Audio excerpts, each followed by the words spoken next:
এই তো গেল গত ৯ সেপ্টেম্বর ঢাকা বিশ্ববিদ্যালয়ের অনুষ্ঠিত হয়েছে সর্বশেষ ডাকসু নির্বাচন ২০২৫। সেই নির্বাচনে জয়লাভ করেছেন বাংলাদেশ ইসলামী ছাত্র শিবির মনোনীত প্যানেল ঐক্যবদ্ধ শিক্ষার্থী জোট এবং ডাকসুতে সবচেয়ে বেশি ভোট পেয়ে নির্বাচিত হয়েছেন ছাত্র শিবিরের মনোনীত বিপি প্রার্থী জনাব সাদিক কায়েম।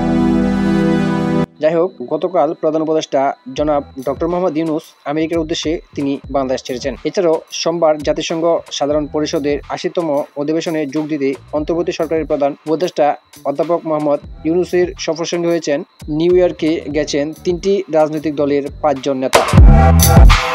এদের মধ্যে রয়েছেন বিএনপির মহাসচিব মির্জা ফখরুল ইসলাম আলমগীর, দলটির ভারপ্রাপ্ত চেয়ারম্যানের পররাষ্ট্র বিষয়ক উপদেষ্টা হুমায়ুন কবির, জামায়াতের নায়েবে আমির সৈয়দ আবদুল্লাহ মোহাম্মদ তাহের, এনসিপির সদস্য সচিব আক্তার হোসেন এবং এনসিপির যুগ্ম আহ্বায়ক তাসনিম জারা। যুক্তরাষ্ট্রের নিউ ইয়র্কের জেএফকে বিমানবন্দর থেকে বের হওয়ার সময় জাতীয় নাগরিক পার্টি এনসিপির সদস্য সচিব আক্তার হোসেনের উপর ডিম নিক্ষেপের ঘটনা ঘটেছে। সেখানে অবস্থানরত আওয়ামী লীগের নেতাকর্মীরা ডিম নিক্ষেপ করেছে বলে জানিয়েছে সেখানে থাকা প্রত্যক্ষদর্শী কয়েকজন ব্যক্তি।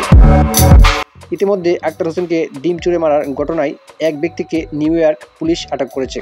আটক ব্যক্তির নাম মিজানুর রহমান চৌধুরী এবং তিনি বাংলাদেশে কার্যক্রম নিষিদ্ধ আওয়ামী লীগের একজন কর্মী বলে জানা যাচ্ছে। এদিকে আক্তার হোসেনের উপর ডিম নিক্ষেপের ঘটনায় দূতাবাসের অব্যবস্থাপনাকে দায়ী করেছে এনসিপি।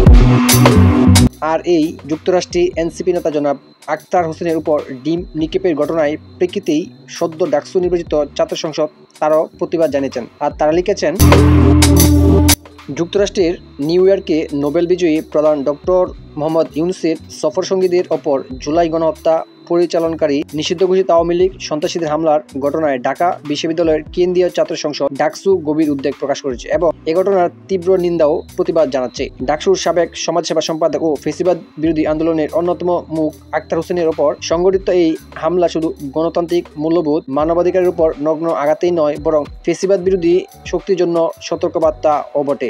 আওয়ামী ফেসিবাদের বিলম্বিত বিচার প্রক্রিয়া সহ সামাজিক প্রতিরোধ সৃষ্টিতে যথেষ্ট ভূমিকা রাখতে না পারায় এহেন ন্যাক্কারজনক হামলার সাক্ষী হতে হচ্ছে। ডাকসু মনে করে এই ধরনের বর্বরচিত ঘটনা আন্তর্জাতিক পরিমণ্ডলে বাংলাদেশের ভাবমূর্তি ক্ষুণ্ণ করছে এবং প্রবাসী বাংলাদেশি কমিউনিটিতে অস্তিত্ব সৃষ্টি করছে।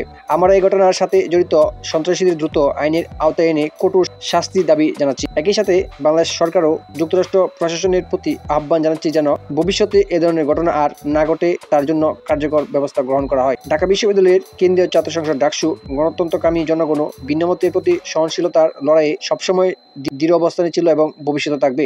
এস এম ফরহাদ, সাধারণ সম্পাদক, ঢাকা বিশ্ববিদ্যালয় কেন্দ্রীয় ছাত্র সংসদ ডাকসু।